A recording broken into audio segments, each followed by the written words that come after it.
फ़िलिस्तीन के बारे में 40 ऐसी बातें जो आप नहीं जानते। दोस्तों, क्या आप जानते हैं कि फ़िलिस्तीन दुनिया के सबसे मशहूर शहरों में एक है। मक्का के मरम्मत से पहले मुसलमान फ़िलिस्तीन में मौजूद मस्जिद अल अक्सा की तरफ ही मुँह करके नमाज़ पढ़ा करते थे। दुनिया की सबसे पुरानी बस्ती फ़िलिस्तीन में ही बसाई गई थी। इस्लाम के अक्सर नबी और पैगंबर फ़िलिस्तीन के रहने वाले थे। इस देश को नबियों का देश भी कहा जाता है। यहाँ पर मौजूद मस्जिद अक्सा से ही हज़रत मोहम्मद सल्लल्लाहु अलैहि वसल्लम ने मेराज का सफ़र तय किया था। इस्लामी तारीख़ में फ़िलिस्तीन को दूसरे खलीफा हज़रत उमर रज़ी अल्लाह ताला अन्हु ने फ़तह किया था। इसके बाद ये सैकड़ों सालों तक इस्लामी हुकूमत का हिस्सा रहा। तुर्की की खिलाफत उस्मानिया ने फ़िलिस्तीन में 400 सालों तक हुकूमत की। फ़िलिस्तीन में मौजूद लोगों की तादाद 45 लाख के करीब है, जिनमें से एक बड़ी आबादी वेस्ट बैंक की तरफ रहती है।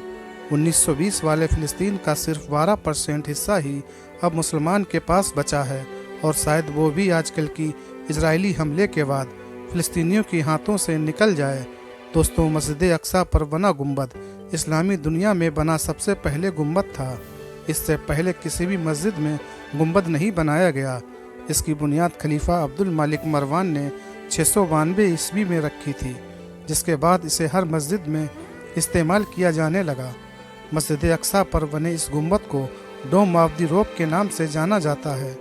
मस्जिद अक्सा 35 एकड़ में बनी हुई है और इसके अंदर कई मस्जिद और लाइब्रेरी हैं। फ़िलिस्तीन में आज भी इस्लामी वक्फ सिस्टम जिंदा है, जिससे सरकार को मदद मिलती है। मस्जिद अक्सा इस वक्फ सिस्टम का हिस्सा है। दोस्तों, आज भी फ़िलिस्तीन के 45% हिस्से पर जैतून की खेती की जाती है। फ़िलिस्तीन आज भी जैतून पैदा करने वाले 10 बड़े देशों में से एक है। इजराइल के लगातार हमला किए जाने की वजह से फ़िलिस्तीन में हर साल करोड़ों रुपए का नुकसान होता है, लेकिन इन सब के बावजूद वहां आज भी बड़े पैमाने पर कपड़े का कारोबार चलता है। फ़िलिस्तीन में बने पत्थर और टाइल्स दुनिया भर में इस्तेमाल किए जाते हैं।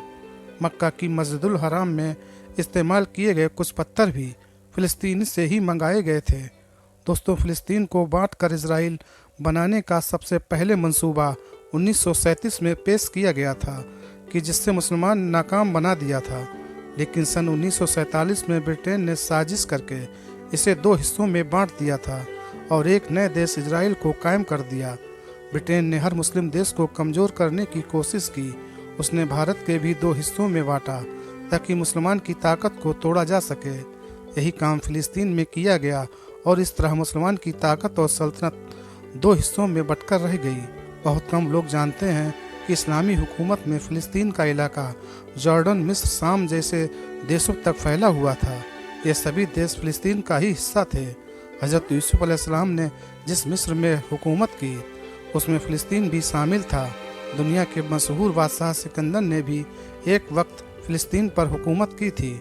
आपको ये जानकर हैरानी होगी कि खलीफा हज़रत उमर रज़ी अल्लाह ताला अन्हु के ज़रिए फ़िलिस्तीन को फ़तेह किए जाने के बाद ईसाइयों ने कुछ सालों के बाद मिलकर फ़िलिस्तीन पर हमला किया था, जिसमें 7000 मुसलमान मारे गए थे।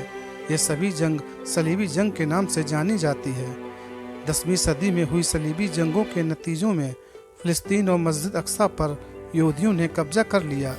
लेकिन सन 1187 ईस्वी में सलाहुद्दीन अय्यूबी रहमतुल्लाह अलैह ने ईसाइयों को हराकर एक बार फिर से मस्जिद अक्सा को आज़ाद करवा लिया।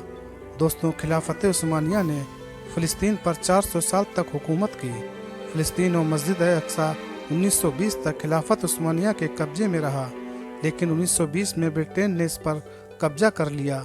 जब हिटलर ने यहूदियों को चुन चुन कर मारना शुरू किया, तब यहूदी ब्रिटेन और दूसरे ईसाई मुल्कों की तरफ भागे, लेकिन उन्होंने यहूदियों को अपने देश में घुसने तक नहीं दिया। ऐसे वक्त में फ़िलिस्तीन के मुसलमान ने उन्हें रहने के लिए जगह दी, लेकिन बाद में मुसलमान को यही मदद महंगी पड़ गई और यहूदी ब्रिटेन की मदद से फ़िलिस्तीन में अपना अलग देश बनाने की कोशिश में लग गए। ब्रिटेन ने 1947 में फ़िलिस्तीन को 2 हिस्सों में बांट दिया और एक नए देश इजराइल को कायम कर दिया। दोस्तों, यहूदी पूरे फ़िलिस्तीन पर कब्जा करके ग्रेटर इजराइल को कायम करना चाहते हैं। उनका मकसद मस्जिद अक्सा को गिराकर हैकल सुलेमानी की तामीर करना है। इजराइल की माने तो मक्का से लेकर मदीना इराक, ईरान, मिस्र, जॉर्डन सब उसी के हैं। आपको ये जानकर शायद हैरानी होगी कि फ़िलिस्तीन को आज भी अपनी सेना और फौज रखने की इजाज़त नहीं है। यही वजह है कि आजकल होने वाली जंग में फ़िलिस्तीन की तरफ से हमास को जंग लड़नी पड़ रही है। हमास का हेड क्वार्टर गाजा पट्टी में है और वहीं से वो अपने जरिए बनाई गई मिसाइल और रॉकेट की मदद से इजराइल का मुकाबला करता है। पिछले दिनों हमास ने जिस तरह इजराइल को शिकस्त दी, उससे इजराइल के होश उड़ गए हैं। आज भी दुनिया के अक्सर देश फ़िलिस्तीन का साथ देते हैं। अगर आप फ़िलिस्तीन का साथ देते हैं तो इस वीडियो को लाइक और शेयर ज़रूर करें और ऐसी ही वीडियो देखने के लिए हमारे चैनल को सब्सक्राइब करें। शुक्रिया।